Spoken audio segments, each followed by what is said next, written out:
Well, welcome viewers to episode number 4 of our Flatten the Curve video blog. And as many of you may recognize by now, I am Daniel Fung from the Move Up Communications Department, and I have the pleasure today to be joined by one of our newer Move Up members, also a job steward and executive counselor, Natti Schmid from the WAVAW Rape Crisis Centre. So, Natti, thank you for taking the time today. Yeah, thank you so much for having me, Daniel. It's always such a pleasure to connect with you and everyone at Move Up. That's wonderful. I feel the same way. Now, before we go too deep into conversation, I do want to mention to everybody that some of the issues we're going to get into today are going to be sensitive, and it can be hard to hear for some people, but they are very important issues that need to be addressed. And we also want people to know the tremendous resource that WAVA is providing for survivors of sexual assault and sexualized violence. So it is an important discussion to have. But just first off, Natti, I just want to ask you how you and all of our members who are working hard at WAVA have been doing since this whole COVID-19 pandemic began. Thanks for asking. Yeah, we're doing as well as can be expected. We're an essential service, but we're all working remotely right now to ensure clients and staff safety. Working from home obviously has its own challenges, but we're committed to supporting survivors and continuously coming up with adaptive and innovative ideas to make it through these unprecedented times. And I know you guys do just amazing work and are very innovative all the time. So I'm glad to hear that everyone is doing well in the circumstances. So let's dive right into it. When COVID came about and spending more time at home became common for most people, either because they're working from home or because they've been laid off, so they're not going to work. One of the issues that we started hearing more of in the news was about domestic violence. Is that something that WAVA has seen as well in terms of the people that have been reaching out to you since then? Yeah, it's been interesting. So domestic violence has been on the rise in Canada and around the world amidst the COVID-19 pandemic, and that obviously has devastating impacts. Home isn't safe for everybody, in the best of times, and being confined to close quarters under extreme financial, emotional, physical stress that COVID-19 has brought about has really created conditions for increased violence. At WAVA, we support survivors of sexualized violence, and those domestic violence and sexualized violence definitely overlap. And what we're hearing and not hearing from survivors right now has been telling. So first of all, we're hearing from a lot of survivors that they actually feel safer confined to their own homes than they did before, when they were having to move around in the public to get to work, or public transit, or any other reason people are moving out freely in the world. And I think that says a lot about kind of the conditions of patriarchy and violence in society. So survivors now aren't experiencing street harassment or groping in public, or essentially stranger danger, because survivors are hypervigilant in protecting their safety, and just moving through the world can be a really stressful experience for survivors. So we're hearing that a lot of them are actually feeling safer in isolation. And given that sexualized violence is already a really isolating experience, that's worrisome, right? That tells us that we have a lot of work to do, because survivors can't heal in isolation. It's community and community support and human connection and compassion and empathy that's healing. And so how can we create a kinder society where survivors feel safe outside of their homes and connecting with people?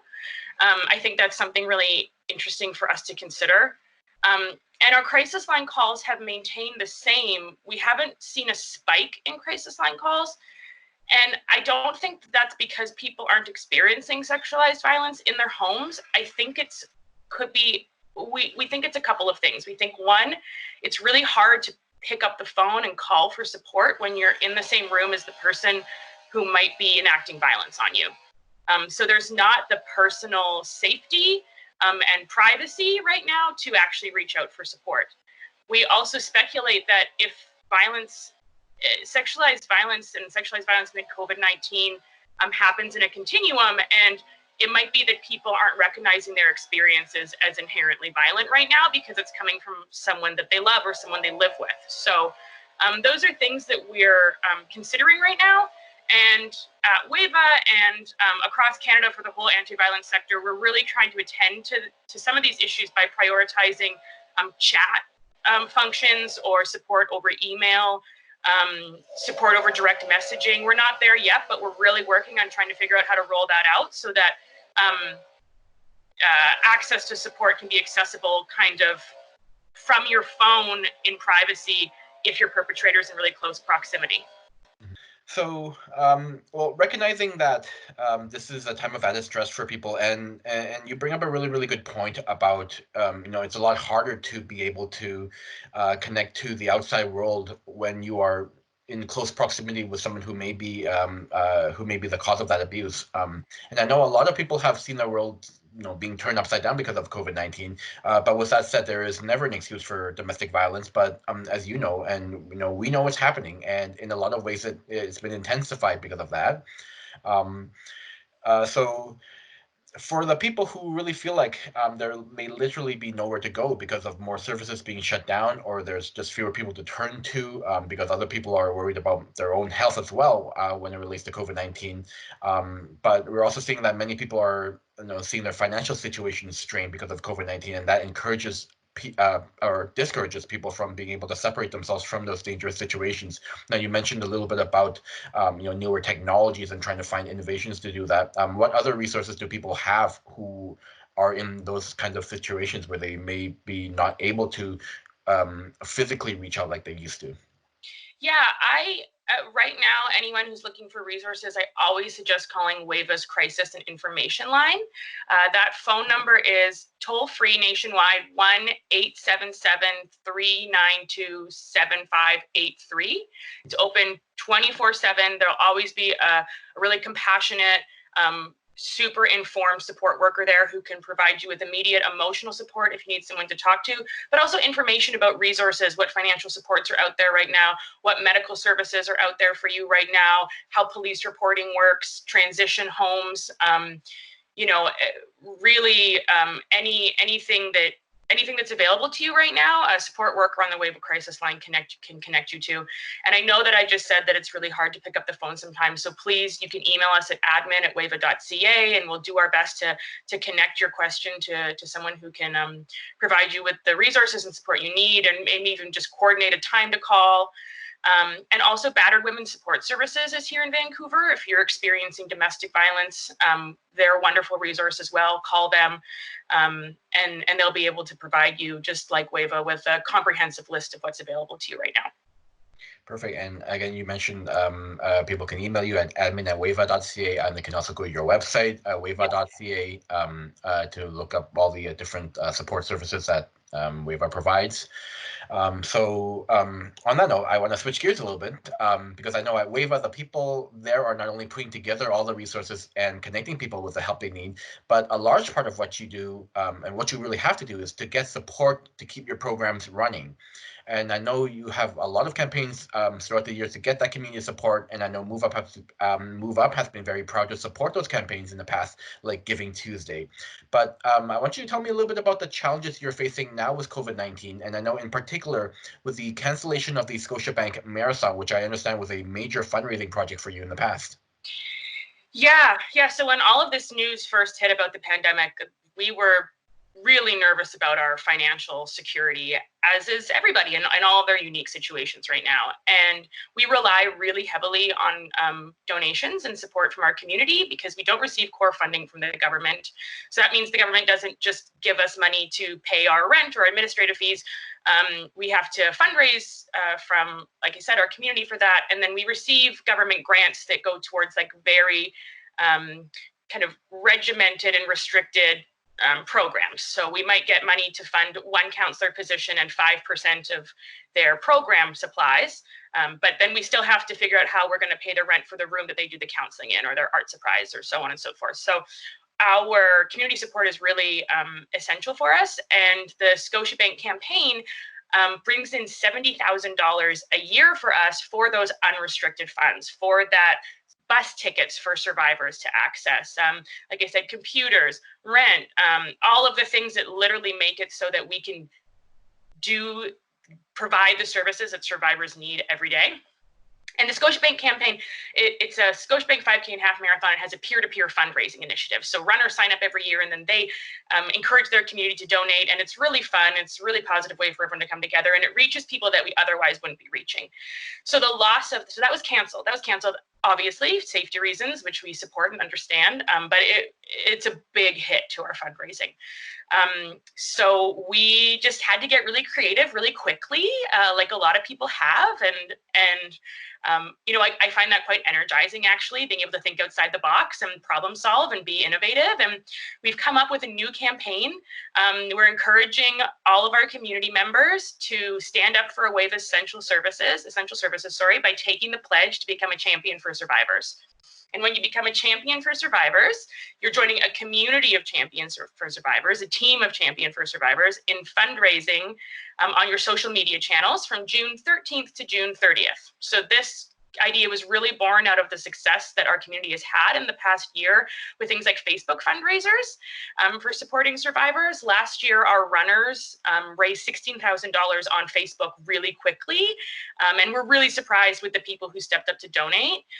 So we're kind of channeling that success and calling on our community to join us in fundraising and supporting survivors.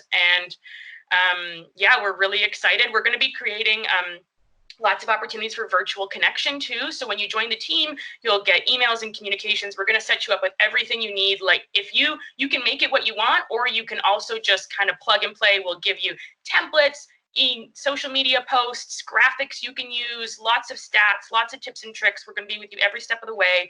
And then we're going to have, you know, some like webinars, maybe a pet meet and greet or a feminist trivia night to kind of get us together in a fun way in the spirit of team building and community that this campaign's always been about. So we'll hope you take the pledge. You can go to www.waava.ca/take-the-pledge and follow us on Facebook. The link's there.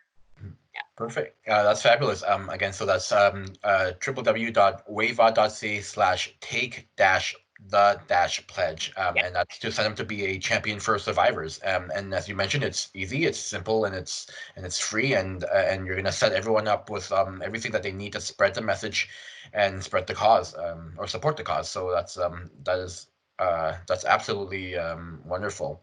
I have a couple more things I wanted to delve into you with before our time is up, so I hope you have a little bit more time to spend with us. Of course, yeah. I mentioned off the top that you are one of our newer members, and that's because WAVAW workers organized with Move Up in 2018. So I want to ask you, what has that experience been like, and what has it been like for you since becoming members of Move Up? It's been fabulous. Yeah, I adore Move Up. Move Up has been so supportive in so many different ways. Yeah, like supporting us with our Giving Tuesday campaign. There's been multiple things that we've done where I've worked with you, Daniel, and you sent bulletins out to reach the membership of all of Move Up. For me personally, I've been a job steward. I've been on the bargaining committee, and now I'm on the executive council. So being a part of a union has really connected me to a lot of opportunities for like leadership and growth and learning. And I really appreciate kind of how I'm constantly pushed outside of my comfort zone. That's opened a lot of doors for me, and I'm really grateful for that. We have a really wonderful union rep, Cindy Lee. I love Cindy so much. She's been so incredible in her knowledge and skills. I'm grateful for her and what she does for our members every single day. I want to shout out Ashley Tasia, who's my bargaining committee and job steward buddy, who's been right beside me. I'm trying to get her on executive council too. We're totally union buddies. She's amazing. Sonda Naronha is also a job steward and on the OH&S committee at WAVAW. And yeah, having the support, I think it's really helped our kind of labor issues in the workplace, obviously. Our employers has been really cooperative, and it's just super helpful that if there's ever a disagreement or a misunderstanding or a concern, we have a rock solid collective agreement to look at, and we know that we have the full support of the whole union to ensure our rights are protected. So it's been fabulous. Everyone should unionize. I tell everyone to do it all the time.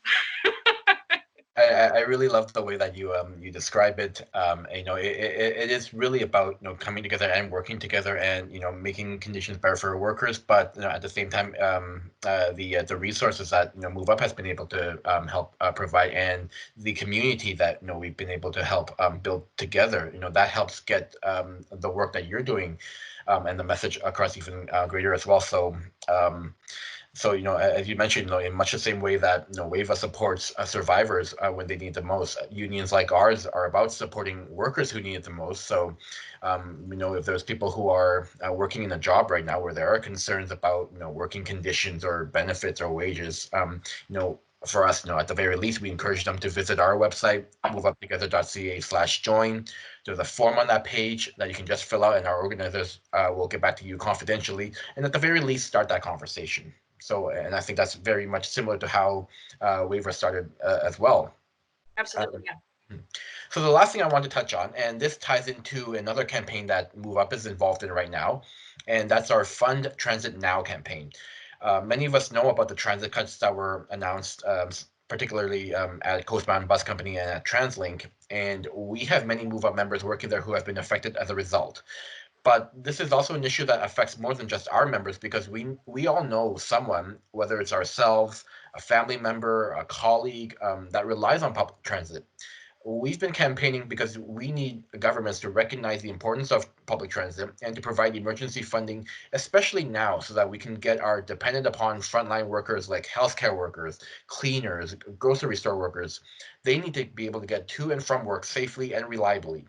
But it really runs deeper than that. And I want to ask you about the importance of public transit services for survivors and what the impact of losing those services can mean for survivors.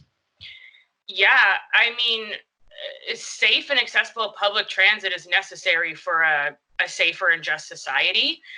It's often, there's been many times in my life where I fully relied on transit to get to and from work, or, to get wherever I need to go, to my friend's house, to get to the hospital, to get to access medical care.